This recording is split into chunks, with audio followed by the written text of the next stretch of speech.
우리는 지난주에 양의 옷을 입고 나아오는 거짓 선지자들에 대한 주님의 엄중한 경고를 함께 살펴봤습니다. 이제 주님의 시선은 가르치는 자들에게서 멈추지 않고 그 가르침을 듣는 모든 청중에게로 확장됩니다. 교사들의 위선을 먼저 지적하신 다음에 가르침을 듣는 청중들의 영적 상태를 점검하시는 이 논리적 흐름은 제자 공동체의 거룩을 지키기 위한 필연적인 과정이라 할 수 있습니다. 신앙 공동체 안에는 언제나 이리와 거짓 선지자, 적그리스도의 위협이 존재해 왔습니다. 이는 교회의 시작부터 심지어 구약 시대에도 있었던 위협입니다. 그런데 오늘날 우리는 이 경고를 현실적이고 무서운 경고로 받아들이고 있습니까? 현대교회는 분별력을 상실한 채 나쁜 열매로 서서히 부패해가고 있지는 않은지 우리는 자문해야 할 것입니다. 산상설교는 천국 백성, 그리스도의 제자로 사는 삶에 대해 가르쳐 줍니다. 그리고 그 결론인 본문은 우리에게 제자가 아닌 자, 즉 이방인과 위선자를 명확히 분별할 것을 촉구합니다. 이 확고한 구별이 거룩이며 우리가 추구해야 할 더 나은 의이기 때문이죠. 주님은 산상설교 내내 행함이 있는 믿음을 강조하셨습니다. 입술로는 예수님을 주님으로 고백하지만 행함이 없다면 이파리만 무성한 나무와 같습니다. 열매를 맺지 않는 나무는 결국 찍혀 불에 던져질 것입니다. 그런데 우리가 빠지기 쉬운 문제가 바로 이것입니다. 말씀을 듣기만 하고 행하지 않는 것이죠. 야고보는 이러한 우리의 죄성을 경고하면서 본 것을 즉시 잊어버린다고 말합니다. 우리는 본 말씀을 즉시 잊어버리고 들은 말씀을 즉시 잊어버리는 성향을 갖고 있습니다. 죄가 있기 때문이죠. 그러므로 우리에겐 죄사함을 얻는 회개와 죄인을 구원하는 보혈의 은혜가 언제나 필요한 것입니다. 주님은 주여 주여 하는 자들에 대해 말씀하십니다. 이렇게 2번 반복해서 부르는 것은 성경에서 자주 사용되는 강조의 표현입니다. 이 표현은 친밀함, 진지함, 간절함 등을 나타냅니다. 주님은 그러한 표현으로 예수님을 부르는 자들 중에 천국에 들어가지 못하는 자가 있다고 말씀하십니다. 이 천국에 들어가지 못하는 자들은 자신과 예수님이 친밀하다고 생각합니다. 자신이 예수님을 향해 진지하고 절절한 마음을 갖고 있다고 여기는 것입니다. 그러나 그들은 스스로를 예수의 제자라 착각하며 살아가는 위선자들입니다.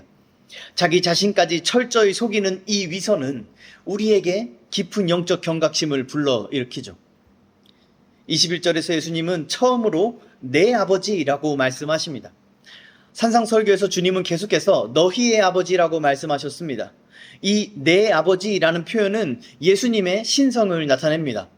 특별히 주님이 아버지로부터 권세를 위임받은 심판주라는 사실을 우리에게 보여주죠. 내 아버지라는 이 표현을 통해 예수님은 다른 모든 사람들과 구별되십니다. 예수님은 완전한 사람이지만 죄가 없으셔서 심판받지 않으십니다. 그러므로 주님은 사망에서 부활하신 것입니다. 부활하신 주님은 승천하셔서 전능하신 하나님 보좌 우편에 앉으사 만물의 심판주가 되셨습니다.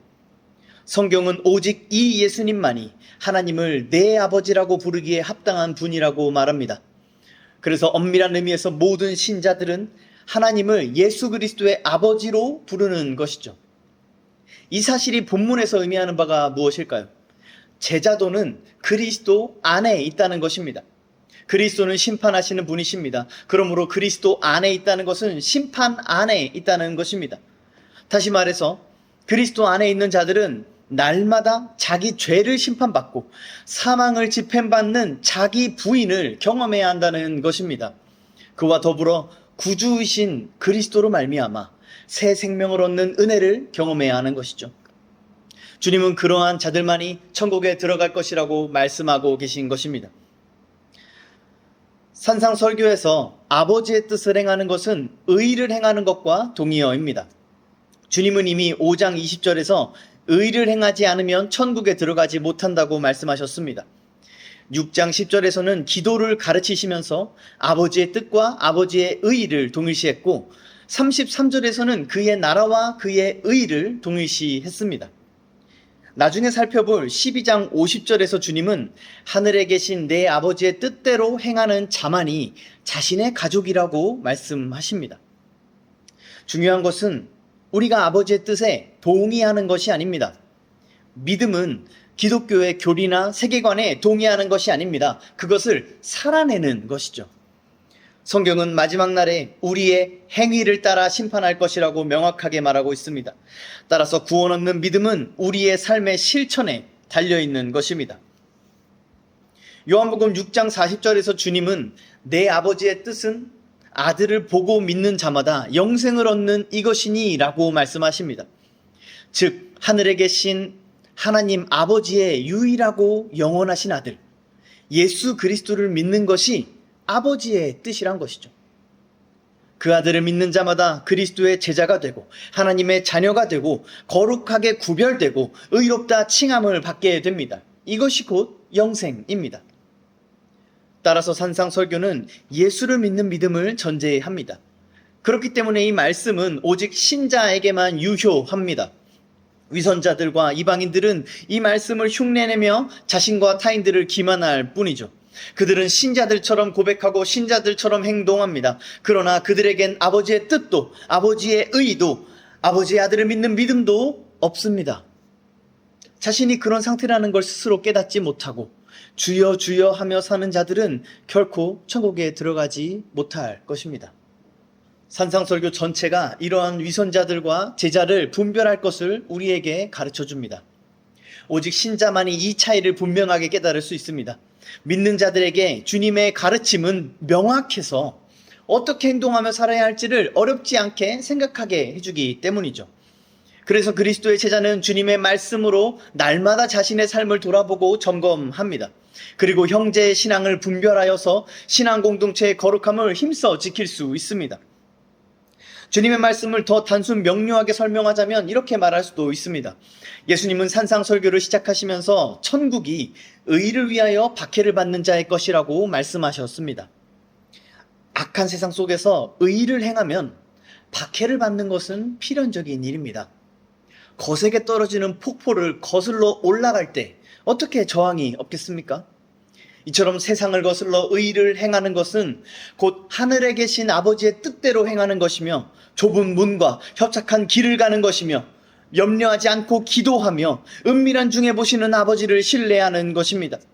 또한 자신을 저주하는 자를 축복하고 박해하는 자를 위해 기도하며 억울한 자와 억울한 일과 손해보는 일을 당하여도 복수하지 않고 믿음으로 반응하고 그렇게 더 나은 의를 따라서 소금과 빛으로 복 있는 사람으로 사는 것입니다.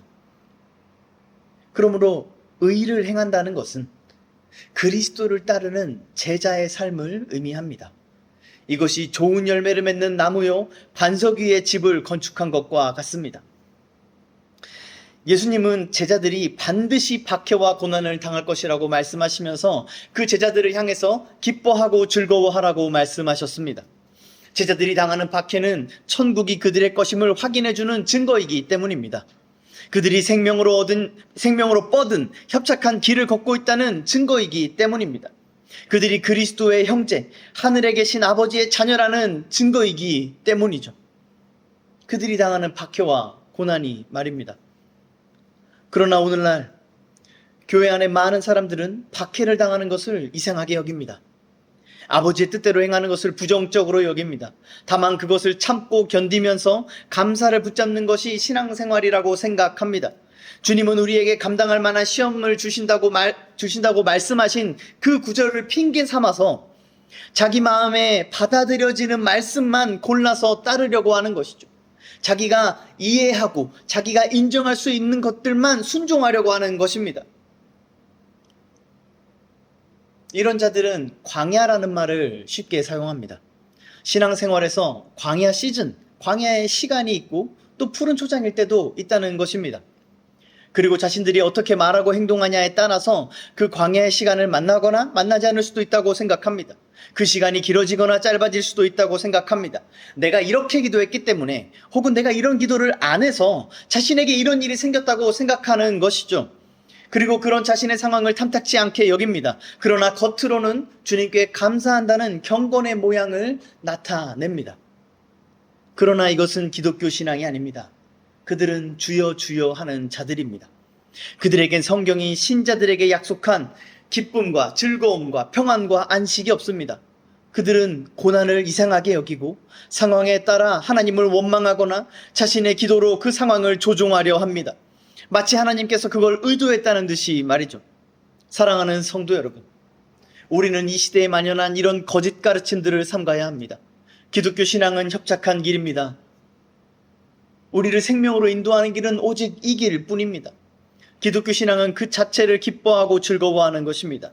정신 승리나 마음을 다잡는 노력이 아니라 진정한 기쁨, 진정한 감사, 진정한 즐거움으로 박해와 고난의 그 협착한 길을 뛰어가는 것입니다. 신자들의 시선은 이 땅이 아니라 하늘을 향하기 때문에 그럴 수 있습니다. 협착함 속에 있는 자기 자신이 아니라 보좌에 앉으신 그리스도를 향하기 때문에 그럴 수 있습니다. 그래서 그리스도의 제자는 모호함이나 혼란스러움 없이 아버지의 뜻을 행하며 살아갈 수 있는 것이죠. 예수님은 오늘 본문을 통해 다시 한번 신자와 위선자를, 양과 이리를 구분하십니다. 이것을 제자들에게 가르치시는 것은 제자들에게 이 구분, 이 분별을 해야 할 의무를 주시는 것입니다. 그러나 주님께서는 이 엄중한 말씀을 하시기 전에 먼저 형제를 비판하지 말라고 말씀하셨던 것을 우리는 기억해야 합니다. 우리의 지혜와 판단으로 제자와 위선자를 분별하는 것은 상당히 어려운 일입니다.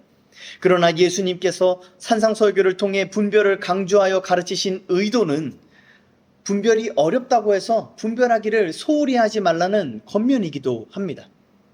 주여 주여 하는 자마다 천국에 들어갈 것이 아닙니다. 그리스도의 제자는 이 위선자들을 분별해서 교회의 거룩과 경건을 지킬 의무가 있습니다. 그러므로 사랑하는 성도 여러분, 사랑으로 분별하고 비판하지 마십시오. 이 일에 지혜롭게 행하고 게으름과 소홀한 태도를 버리십시오. 이것이 신앙 공동체의 거룩을 지키는 우리의 순종이며 우리를 향한 아버지의 뜻입니다. 그리고 무엇보다도 우리 각자는 자기 눈에 들보가 있는지를 점검해야 합니다. 자기 눈에 있는 들보는 염려하는 마음입니다. 복수하고자 하는 마음입니다. 원망하는 마음입니다. 예수님이 아니라 사람들을 쫓아 넓은 길로 향하는 마음입니다. 이처럼 산상설교에서 가르쳐준 더 나은 의와 반대되는 모든 마음이며 그 마음을 따르는 모든 행동이 바로 들보인 것입니다. 산상설교의 말씀대로 행하고 있는가, 살아가고 있는가는 어떤 신앙의 경지에 관한 것이 아닙니다. 이것은 영원한 생명에 관한 것입니다. 이 주님의 말씀이 내 삶에 행동되어지지 않는다면 내가 아무리 온 마음과 정성을 다해 예수를 믿는다고 사랑한다고 고백해도 나에겐 생명이 없는 것입니다. 주님의 이 엄중한 말씀을 들으십시오. 예수님은 위선자들의 최후가 얼마나 끔찍한지를 적나라하게 말씀하십니다. 22절 23절을 제가 읽겠습니다.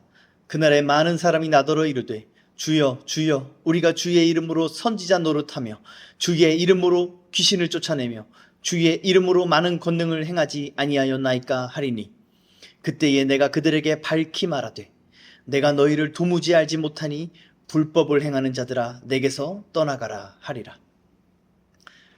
여기서 주의 이름으로 라는 표현이 3번 반복됩니다. 이 위선자들은 철저히 예수님의 이름으로 산 것입니다. 다시 강조하건대 이들은 이단과 사이비를 가리키는 것이 아닙니다. 교회 안에 있는 신자들과 함께 예배하고 교제하는 자들을 가리키는 것입니다. 심지어 이들은 가시적으로 뛰어난 결과를 보여주는 어떠한 사역들을 하기도 했습니다. 선지자 노릇도 하고 귀신도 쫓아내고 권능도 행했습니다. 예수님들은 이들이 사기를 치거나 거짓말을 했다고 하지 않으십니다. 이 위선자들은 실제로 그런 일을 행한 것입니다. 여기서 선지자 노릇이라고 번역된 단어는 예언을 의미합니다. 여기에는 오늘날 설교도 포함됩니다. 이 선지자는 하나님의 말씀을 전하는 직분입니다. 따라서 오늘날 SNS와 미디어를 통해서 이게 하나님 말씀입니다. 이게 하나님의 뜻입니다. 라고 전하는 모든 메시지를 포함할 수도 있고 그런 사람들이 모두 선지자 노릇을 하고 있다고 할 수 있습니다. 또한 권능으로 번역된 단어는 성경의 다른 곳에서 예수님의 치유 사역을 가리키는 단어로 종종 사용됩니다. 만일 어떤 사람이 예수님의 이름으로 병을 고친다면 우리는 그 사람이 참 성도고 참 주님의 제자라고 생각하지 않겠습니까? 그러나 예수님은 마태복음 24장 24절에서 이렇게 경고하십니다. 거짓 그리스도들과 거짓 선지자들이 일어나 큰 표적과 기사를 보여 할 수만 있으면 택하신 자들도 미혹하리라. 데살로니가 후서와 요한계시록에서도 이와 마찬가지로 사탄에게 속한 악한 자들이 그리스도인 행세를 하면서 예언과 기적을 행한다고 경고합니다. 여기서 우리가 다시금 생각해야 할 것은 이들이 자기 자신까지 속인다는 것입니다. 영화나 드라마의 악당처럼 앞에서는 선하게 웃고 뒤에서는 비열하게 웃는 모습이 아니란 것입니다. 이 위선자들은 진심으로 자신이 예수의 제자이며 진심으로 자신의 사명은 아버지의 뜻이라고 생각합니다. 그러나 예수님은 그들의 행위가 불법이라고 단언하십니다. 바로 이 점이 예수님께서 산상설교에서 반복적으로 강조하시는 요점입니다. 23절에 밝히 말한다는 것은 공개적으로 선언하는 것을 말합니다. 또한 여기서 사용된 헬라어 단어는 법적 용어입니다. 그러니까 이 밝히 말한다는 것은 판사의 최종 선고와 같은 것입니다. 여기서 예수님은 자기 자신을 심판주로 드러내시는 것이죠. 예언, 설교, 말씀을 가르치는 일, 치유의 기적과 귀신을 쫓아내는 역사들은 예수님도 행하신 사역들입니다. 이런 사역들을 똑같이 하는 자들을 예수님의 제자라고 생각하는 것이 당연할 것입니다. 그런데 예수님은 어째서 이들의 행동은 불법이라고 말씀하시는 걸까요? 무엇이 다르단 말입니까? 불법은 문맥상 아버지의 뜻에 반하는 행동과 결과를 의미합니다. 마태는 다른 구절에서도 이 단어를 하나님을 불쾌하게 만드는 행실을 가리키는 용어로 사용합니다. 여기서 우리는 앞서 6장에서 주님이 위선자들에 대해 말씀하신 가르침을 상기해야 합니다. 위선자들의 행동은 겉으로 보기엔 경건한 행동이지만 그 속에는 자기 숭배와 교만의 죄악이 가득했습니다. 그러므로 그들의 행동은 하나님을 불쾌하게 합니다. 이는 표절한 예술작품으로 사람들의 찬사를 받으면서 돈을 버는 악한 사람을 바라보는 그 원작자의 심정에 비유할 수 있을 것입니다. 우리는 뉴스를 통해 이러한 상황들을 간혹 접하게 되죠. 그 악한 사람은 원작자가 모르는 사람들이지만 원작자의 이름을 부르며 자기의 일을 하는 사람들입니다. 그들은 사칭하는 자요, 사기꾼이요, 범죄자들입니다. 그들이 얼마나 많은 부와 명예와 사랑을 얻었든지 마침내 그들의 불법이 드러나는 순간 그들은 그 전부를 잃고 말 것입니다. 이것이 정의 아닙니까? 또한 불법을 행한다라고 번역된 이 헬라어 단어는 그 행동을 하는 성향과 결과를 포함하는 행동을 의미하는 단어입니다. 다시 말해서 불법을 행하는 성향과 불법으로 얻은 결과를 포함하는 행동을 말하는 것이죠. 위선자들은 불법을 행하는 악한 성향을 갖고 있습니다. 그들은 품질이 나쁜 나무들이며 무가치한 열매를 맺으며 살아갑니다. 그들이 행한 모든 사역은 무가치합니다. 왜냐하면 그것은 하늘에 계신 아버지의 뜻이 아니기 때문이죠. 예수님은 이 위선자들을 도무지 알지 못한다고 말씀하십니다. 여기서 알다라는 단어는 지식적인 암뿐만 아니라 관계적인 암도 포함합니다. 성경에서 하나님과 그의 백성과의 관계를 알무로 설명할 때 주님께서 아신다는 것은 구원과 연결된 표현임을 알 수 있습니다. 특히 마태복음 12장 50절에 비추어서 생각해 본다면 이 표현은 주님이 처음부터 단 한 번도 이 위선자들을 자신의 가족으로 인정하지 않았다는 것을 의미합니다. 이것을 신학적 용어로 유기라고 말합니다. 그들은 창세전에 이미 구원에서 유기된 자들입니다. 구원에서 유기된 자들도 이 땅에서 얼마든지 택자들처럼 살 수 있다는 사실은 우리에게 경각심을 불러일으킵니다. 그러나 유기된 자들이 어떻게 살든지 그들에게 내려질 최종 선고는 주님 앞에서 떠나가는 것입니다. 내게서 떠나가라. 이것이 위선자들에게 내려질 최종 선고입니다. 이는 그들이 사실상 단 한 번도 좁은 문을 두드린 적도 없고 협착한 길에 발을 내디딘 적도 없기 때문입니다. 그들은 그렇게 주님과 상관없는 삶을 살았기 때문에 주님과 영원히 함께할 수 없습니다. 문법적으로 이 명령은 즉각적인 실행과 그 상태가 지속되는 것을 의미합니다. 이 심판은 영원한 심판이며 번복되거나 취소되지 않는다는 의미입니다. 신학자 강대우는 이 위선자들이 하나님을 향해 친근한 말을 하고 사람들에게 능력을 보여주는 것으로 신뢰심을 얻고 교회 안에 있는 사람들을 더 넓은 문으로 들어가도록 부추길 것이라고 말합니다. 또 다른 신학자인 그랜트 오스본은 이렇게 말합니다. 이 사람들은 유다처럼 제자인 척하였으며 아마도 제자처럼 행하기까지 했다. 그들은 참으로 스스로 제자라고 생각했을 것이다. 그러나 실제로는 결코 그리스도께 헌신하지 않았다. 다시 강조하건대 위선자들이 악하고 나쁘다는 것은 우리의 눈에 그렇게 보인다는 것이 아닙니다. 위선자들의 행동도 우리의 눈에는 선하고 위대하고 의롭고 하나님이 기뻐하실 만하게 보입니다. 그러나 주님은 그것이 불법이라고 말씀하십니다. 산상설교가 일관되게 가르쳐주는 분별의 기준이 있습니다. 그 행동이 지속적인 성향을 지녀야 하는 것이고 그 결과로 얻어지는 열매도 지속적이어야 한다는 것이죠. 그러므로 분별에는 예의주시하는 노력과 시간이 필요합니다. 우리는 행위가 아니라 그 마음의 중심을 살펴야 하고 단회적인 사건이 아니라 지속적이고 반복적인 생활을 살펴야 하는 것이죠. 존 칼빈은 이 본문을 주의하면서 주님께서 이런 경고를 우리에게 주시는 이유에 대해 설명합니다. 그 이유는 교회 내에 크고 뛰어나고 명성을 가진 사람들의 불법이 드러날 때 연약한 신앙과 마음을 가진 사람들이 놀라거나 낙담하는 것을 예방하기 위한 것입니다.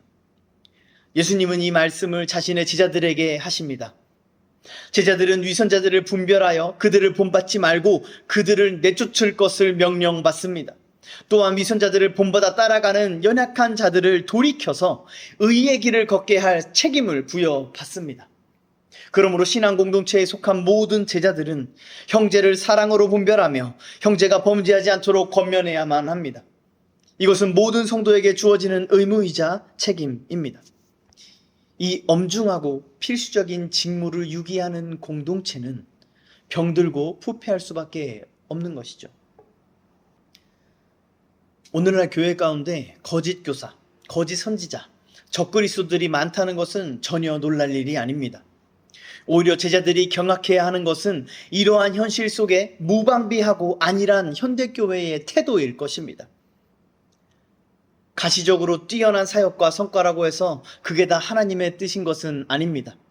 그러나 우리는 그것들이 예수님의 사역과 동일하다고 여기면서 그들을 인정하고 칭찬하기 쉽습니다. 현대의 인터넷과 소셜 네트워크는 이러한 행태를 부추깁니다. 이 시대는 더 이상 분별하려 하지 않고 짧은 영상, 짧은 기사 몇 줄로 모든 것을 판단하고 평가하려 합니다. 문맥과 정황은 고려되지 않죠. 그렇게 분별에 필요한 예의주시와 지켜봄의 인내를 잃어버린 현대인들은 이제 분별력까지 상실해 버렸습니다. 그래서 이 시대에는 건설적인 비평은 실종되고 파괴적인 비난만이 낭자하고 있는 것입니다. 교회는 이러한 세상과 달라야 하지 않겠습니까? 그리스도의 제자는 달라야 하지 않겠습니까?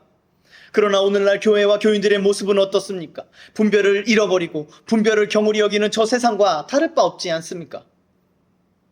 교회 안에도 건설적인 권면과 권징은 실종되고 파괴적이고 살인적인 비난과 정죄만 무질서하게 남발되지 않습니까? 그러므로 이 산상설교와 특별히 마태복음 7장의 경고들은 그 어느 때보다 이 시대에 크고 강력한 경고음을 울리고 있습니다. 이런 시대에도 성경 공부와 교리 공부를 강조하는 교회들이 있습니다. 그 교회 성도들은 열심을 가지고 연구하고 공부합니다. 그런 모습은 분명 바람직하고 귀한 모습입니다. 저는 모든 한국교회가 그렇게 되기를 간절히 소망합니다. 그러나 그것이 교회의 거룩과 성도의 경건을 보장하는 것은 아니죠. 신학자 디트리히는 가장 정통적인 신앙 고백도 하나님의 뜻에 대한 구체적인 순종으로 옮겨지지 않으면 하나님의 눈에는 아무런 가치가 없다고 말합니다. 이 말씀은 참으로 옳습니다. 그는 이어서 입술로는 하나님에 대한 믿음을 크게 외치고 심지어 예수를 주라고 부를 수도 있지만 생각과 말과 행동으로 그분을 부인할 수도 있다고 경고합니다. 사랑하는 성도 여러분, 오늘 여러분을 향한 주님의 이 말씀을 들으십시오. 하나님께서 우리에게 원하시는 것은 가시적으로 뛰어난 경건의 모양이 아니라 순종하는 삶입니다. 경건의 모양과 참된 순종은 전혀 다른 것입니다. 전자는 위선자들의 것이고 후자는 제자들만의 것입니다. 위선자들의 행함과 제자들의 순종의 차이는 하나님과의 관계에 있습니다. 순종은 그 동기와 목적이 전부 하나님께 있습니다. 그러나 순종이 아닌 불순종의 행위는 그 동기와 목적이 오로지 자기 자신에게 있습니다. 히브리어나 헬라어 모두 이 순종이란 단어 안에 경청이란 의미를 담고 있습니다. 순종은 들음의 필연적인 결과란 것이죠. 이것이 성경이 말하는 순종의 정의입니다. 듣고 들은 대로 행하는 그것이 순종입니다. 반대로 듣기는 해도 들은 대로 행하지 않는 것은 불순종입니다. 제자들은 자기를 부인하지만 위선자들은 자기를 숭배합니다. 제자들은 예수를 존귀하게 여기지만 위선자들은 자기 자신을 존귀하게 여깁니다. 그래서 제자들은 예수의 말을 듣고 그대로 행동합니다. 그러나 위선자들은 예수의 말을 들어도 결국에는 자신을 위한 행동을 하고 맙니다. 성경은 믿음이 들음에서 난다고 말합니다. 따라서 우리가 무엇을 듣는가는 우리에게 매우 중요한 주제입니다. 듣는 그것이 믿음이 되고 행동이 되기 때문이죠. 예수님은 자신을 대적하는 사람들을 향해서 너희는 너희의 아비 마귀에게서 들은 것을 행한다고 말씀하셨습니다. 거짓 복음을 듣는 자에게서는 거짓 믿음과 거짓 순종만 나올 뿐입니다. 거짓 믿음은 위선이며 거짓 순종은 그 대상이 하나님이 아닌 자기 자신인 것이죠. 그래서 위선자들은 주여 주여 하면서도 결국에는 자기가 사람들에게 어떻게 보일지를 마음에 품습니다. 그래서 그들은 자신의 경건을 회당과 거리에 전시합니다. 현대의 위선자들에게 회당과 거리는 온라인 네트워크를 통해 더욱더 확장됩니다. 그들은 자신이 주님과 얼마나 친밀하게 교제하는지를 자랑하고 싶어 합니다. 그들은 다른 사람들도 자신처럼 하나님과 교제하기를 원한다고 말하면서 자신의 경건을 한껏 지켜 세웁니다. 이 위선자들과 그들의 거짓에 미혹되는 많은 사람들에게 참된 순종은 시시한 것이죠. 참된 순종은 손해와 상실과 고통과 인내와 땀과 눈물로 얼룩져 있습니다. 그래서 참된 순종은 자랑할 만한 것이 못 됩니다. 순종은 인스타에 업로드할 만한 모습을 포착할 수 없습니다. 순종은 유튜브에 업로드할 만한 상황을 연출하지 못합니다. 그러나 이 순종이야말로 성령의 열매, 최상품 열매인 것입니다. 순종은 추상적인 거나 이상적인 것이 결코 아닙니다. 순종의 원리와 방법과 모범은 성경 66권에 빼곡하고 분명하게 기록되어 있습니다. 순종은 그 말씀들을 듣고 행하는 것입니다. 순종은 하나님의 말씀을 듣고 그대로 행하는 것입니다. 산상설교의 말씀처럼 기꺼이 박해와 핍박과 고난과 손해를 당하는 것입니다. 그것이 순종입니다. 분노나 복수나 원망으로 반응하는 것이 아니라 사랑과 축복과 기쁨으로 반응하는 것, 그것이 순종입니다. 너무나 명료하지 않습니까? 그럼에도 불구하고 많은 사람들이 순종하지 않는 진짜 이유는 이게 마음에 들지 않기 때문입니다. 죄된 우리의 본성은 하나님의 말씀을 달가워하지 않습니다. 부담스러워하거나 어려워하거나 그 말씀이 틀렸다고 여깁니다. 그래서 어떨 때는 왜곡하고 어떨 때는 거부하고 어떨 때는 무엇을 더하거나 뺍니다. 그렇게 왜곡된 것을 실천함으로 자신은 아버지의 뜻을 행하고 있다고 착각하는 것이죠. 이것이 예수님이 정죄하신 서기관과 바리새인들의 불법이었습니다. 그러한 악한 마음의 성향에서 벗어나지 못하는 자들이 위선자입니다. 이 위선자들은 주여 주여 하며 의를 흉내내는 범죄자들입니다. 그러므로 우리에겐 이 죄된 본성과 악한 성향을 거스를 능력이 필요합니다. 우리는 저들을 따라 넓은 길을 향하며 멸망으로 치닫는 인생에서 구원받아야 합니다. 우리를 그러한 인생에서, 그러한 종말에서 구원해낼 능력이 필요한 것이죠. 그 능력은 오직 우리 안에 계신 그리스도의 영으로부터 공급받을 수 있습니다. 그 능력은 오직 죄와 사망을 이긴 그리스도 예수 안에만 있습니다. 그러므로 사랑하는 성도 여러분, 그리스도 안에 거하십시오. 그리스도 안에 거하십시오. 그리스도 안에 거하는 것은 그리스도의 말씀을 듣고 행하는 것입니다. 그리스도처럼 하늘에 계신 하나님을 아버지로 부르며 오직 그 아버지의 뜻만을 행하며 사는 것입니다. 다시 말해서 순종하는 삶을 사는 것이죠. 순종이 여러분의 생활 방식이자 생활 습관이 되게 하십시오. 그렇게 되기까지 날마다 힘쓰고 노력하기를 게을리하지 마시기를 간절히 축원합니다. 순종하는 삶은 지혜롭고 성실한 성향을 보이게 마련입니다. 죄인이 자기 본성을 거슬러 살기 위해선 더 많은 의지와 노력이 필요하기 때문입니다. 성경은 이에 반대되는 삶을 어리석고 게으르다고 말합니다. 말하기만 하고 행하지 않는 위선자들이 여기에 속합니다. 24절에서 주님은 나의 이 말을 듣고 행하는 자가 지혜로운 사람이라고 말씀하십니다. 여기서 나의 이 말은 산상설교의 말씀 전체를 가리킵니다. 그 말씀을 듣고 행한다는 이 두 동사는 헬라어 문법상 반복, 습관, 지속을 의미합니다. 이는 불법을 행하는 것과 대조를 이루면서 다시 한번 이 둘을 명확하게 구별합니다. 또한 마태는 여기서 지혜를 말할 때 일반적으로 사용되는 단어가 아닌 다른 단어를 사용합니다. 마태가 사용한 단어는 통찰력, 분별력을 의미하는 지혜를 뜻합니다. 즉 단순히 지적인 탁월함이 아니라 하나님의 말씀을 깨닫는 통찰력과 그것을 삶에서 실천하는 분별력을 뜻하는 것이죠. 예수님은 그 지혜가 나의 이 말을 듣고 행하는 것이라고 말씀하십니다. 마태는 이 단어를 복음서에서 총 7번 사용했는데 대부분 종말론적인 문맥을 갖고 있습니다. 오늘 본문도 그렇죠. 구원에 관계된 지혜는 세상의 지혜가 아니라 만유의 주이신 최후의 심판자 앞에서 유효한 지혜입니다. 오직 이 지혜만이 더 나은 의를 깨닫고 실천하게 해주기 때문입니다. 이 지혜는 본문에서 행함을 포함합니다. 행함이 없으면 지혜가 아닙니다. 행함이 있는 지혜는 칭의의 필연적인 열매로서의 성화를 의미하죠. 그러므로 지혜는 성향적인 것이며 반복적인 것이고 또한 지속적인 것입니다. 따라서 이 지혜의 행함, 이 지혜의 열매는 대부분의 날들을 자기 마음대로 살다가 예배 시간에만 경건의 모양을 보이는 것은 아닙니다. 수련회나 구제나 봉사 아니면 선교 활동 등을 통해서 나타나는 것도 아닙니다.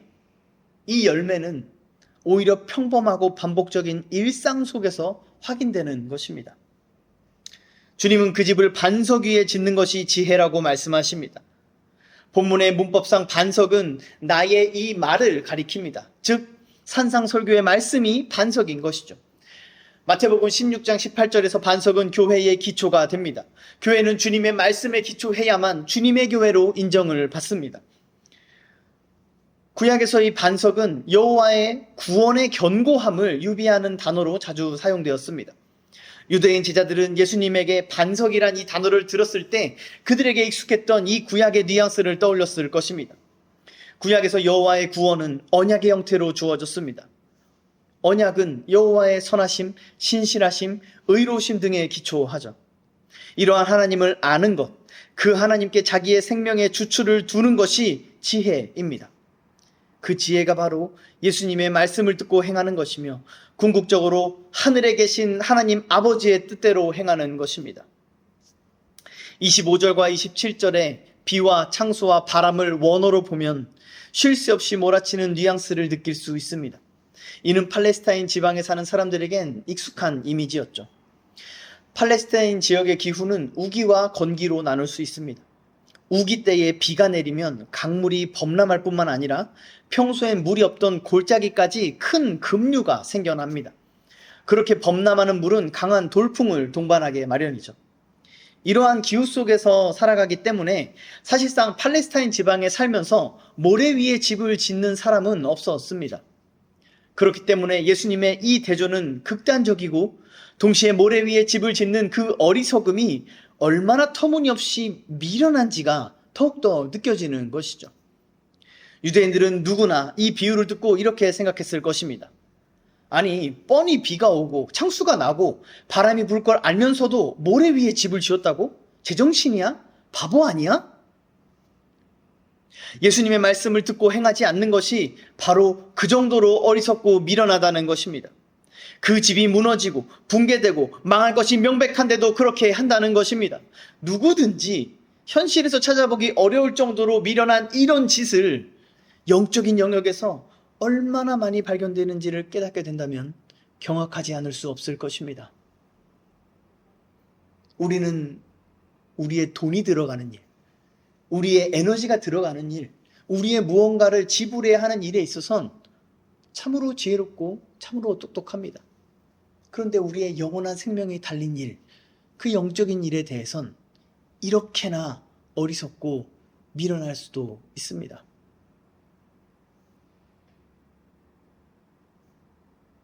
심판은 명백합니다.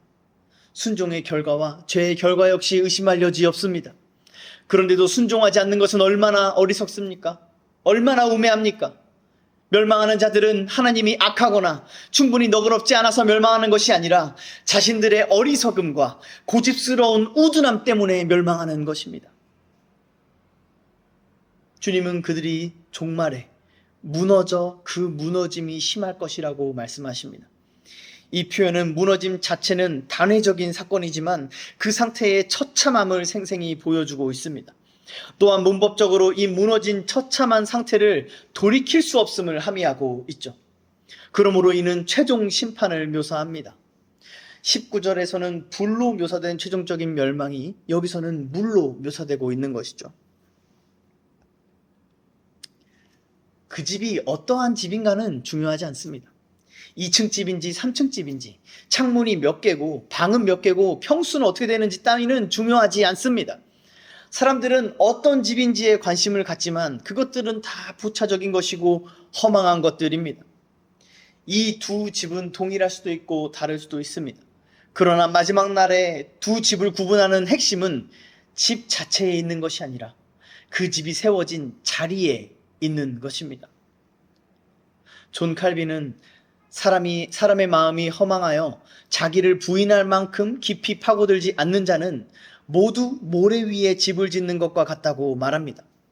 시편과 잠언에서 어리석은 자는 자기 삶에서 하나님을 제외시킨 자들을 가리킵니다. 이것이 위선자들의 자리, 위선자들의 기초입니다. 그들이 쌓아올린 것이 제 아무리 높고 제 아무리 웅장한 어떤 성이나 빌딩이라 할지라도 그 모든 영광은 반드시 무너져 그 무너짐이 심할 것입니다. 마태복음 5장 45절에서 하나님은 선인과 악인에게 동일하게 해와 비를 주신다고 말씀하셨습니다. 마찬가지로 하나님은 선인과 악인에게도 동일하게 비와 창수와 돌풍이 몰아치게도 하십니다. 이 은유는 최종 심판을 의미하기도 하지만 삶에서 만나는 고난과 박해를 의미하기도 합니다. 인생에서 만나는 고난과 박해로 인해 어떤 집은 무너지고 어떤 집은 견고히 서 있습니다. 그러므로 고난과 박해는 신자와 불신자, 제자와 위선자를 가르는 확실한 시금석이 되는 것이죠. 성경은 예수가 반석이요 교회의 기초인 모퉁이돌이라고 말합니다. 그러므로 신자는 이 예수를 자신의 기초로 삼으면서 동시에 자신의 머리로 삼습니다. 머리부터 발끝까지 온통 예수 그리스도인 것입니다. 신자는 이 그리스도 안에서 자기의 구원을 확신하며 그 약속의 견고함을 생생히 체감할 수 있습니다. 그래서 어떠한 상황 속에서도 흔들림 없이 아버지의 뜻을 행하며 살아갈 수 있는 것이죠. 우리가 순종의 삶을 살려고 하다 보면은 가장 힘든 것이 무엇인지 아십니까? 그것은 자신을 분별하여서 날마다 십자가에 죽는 것입니다. 그게 순종의 삶의 가장 힘든 것입니다. 위선의 가장 두려운 특징은 자기 자신을 속인다는 것입니다. 그렇기 때문에 누구든지 순종의 삶을 살고자 하는 사람은 더욱더 명확한 분별을 통해서 자신을 거룩하게 구별할 수 있게 되기를 소망하게 됩니다. 그런 점에서 박해와 고난은 가장 확실한 시금석이 되어줍니다. 그래서 순종의 사람은 박해와 고난을 당할 때 오히려 기뻐하고 즐거워합니다. 비록 그것이 자신을 힘들게 할지 몰라도 궁극적으로는 자신을 더 거룩하게, 더 경건하게, 더 순종하며 살게 해줄 것을 알기 때문이죠. 인생을 살면서 어려운 일을 만나지 않기를 바라는 것은 어리석은 것입니다. 불신자들 중에 유능한 자들도 이 사실을 깨닫고 그 어려운 일들을 대비하려 합니다. 그러나 되려 예수를 믿는다는 자들 중에서 박해와 고난을 부정하고 거부하려는 어리석은 자들이 많이 발견됩니다. 이것은 참 부끄러운 모습입니다. 오히려 우리는 이처럼 박해와 고난을 부정하고 거부하는 모습을 통해서 위선자들을 분별할 수 있을 것입니다. 사랑하는 성도 여러분, 우리는 예수님의 산상 설교를 들었습니다. 그 외에도 우리는 성경을 통해 주님의 말씀을 듣습니다. 그러나 행하지 않으면 그 듣는 것이 우리에게 아무 유익이 되지 못합니다. 믿음은 들음에서 납니다. 만일 우리가 진리를 경청했다면 그것이 반드시 우리 안에서 믿음이 되며 순종의 열매를 맺을 것입니다. 만약 우리가 수많은 말씀을 들었어도 그 말씀이 순종의 열매로 나타나지 않는다면 문제가 있는 것입니다. 내가 들은 그것이 하나님의 능력의 말씀이 아니라 거짓 복음, 거짓 선지자의 미혹하는 말이었을 수도 있습니다. 혹은 나의 마음과 나의 신앙이 거짓된 것일 수도 있습니다. 그러므로 우리는 두렵고 떨림으로 하나님의 자비와 은혜를 구해야 할 줄 믿습니다. 지혜와 계시의 성령을 우리는 구해야 합니다. 분별의 영이신 성령 하나님께서 우리에게 진리를 가르쳐 주셔서 우리가 참되고 바른 길을 깨달아 영원한 생명을 향해 나아갈 수 있도록 우리는 그분께 전적으로 의지해야 할 것입니다. 이것이 지혜입니다. 오직 이처럼 지혜로운 자만이 천국에 들어갈 수 있습니다. 사도 바울은 디모데를 향해 이렇게 권면합니다. 그러나 하나님의 견고한 터는 섰으니 인침이 있어 일렀을 때 주께서 자기 백성을 아신다 하며 또 주의 이름을 부르는 자마다 불의에서 떠날지어다 하였느니라. 이 권면은 민수기와 이사야 말씀을 인용한 것입니다. 이 구약의 말씀들과 그것에 기초한 신약의 말씀들은 오늘 우리에게도 동일하게 권면합니다. 예수를 믿는다는 것, 예수를 따른다는 것은 무엇입니까? 세상에 가득하고 이 땅의 교회 안에도 가득한 수많은 거짓들을 분별해서 불의를 떠나고 더 나은 의를 따르는 것입니다. 그런 삶을 사는 자만이 참되게 주님의 이름을 부르는 자요, 주께서 내가 너희를 안다 라고 말씀하시는 자들입니다. 만물의 창조주, 만물을 심판하실 하나님께서 우리를 안다 하심이 얼마나 놀라운 은혜입니까? 이것은 단순히 권세자나 유명인이 나를 알아주는 것으로 비교할 수 있는 것이 아닙니다. 하나님께서 알아주심에는 참 생명이 있습니다. 그 생명은 영원한 생명입니다. 하나님께서 알아주심에는 사망을 이기는 능력, 죄와 어둠에서 건져내는 권세가 있습니다. 하나님은 우리를 이렇게 알아주시기 위해서 영원하고 완전하게 아시던 자기 아들을 외면하셨습니다. 그 아들은 나의 하나님, 나의 하나님, 어찌하여 나를 버리셨나이까 라고 절규하면서 영원한 하늘 아버지와의 단절의 고통을 감당하셨습니다. 하나님께서 자기 아들을 통하여 우리에게 확증하신 사랑이 바로 이렇습니다. 이 사랑의 형언할 수 없음과 측량할 수 없음이 느껴지십니까?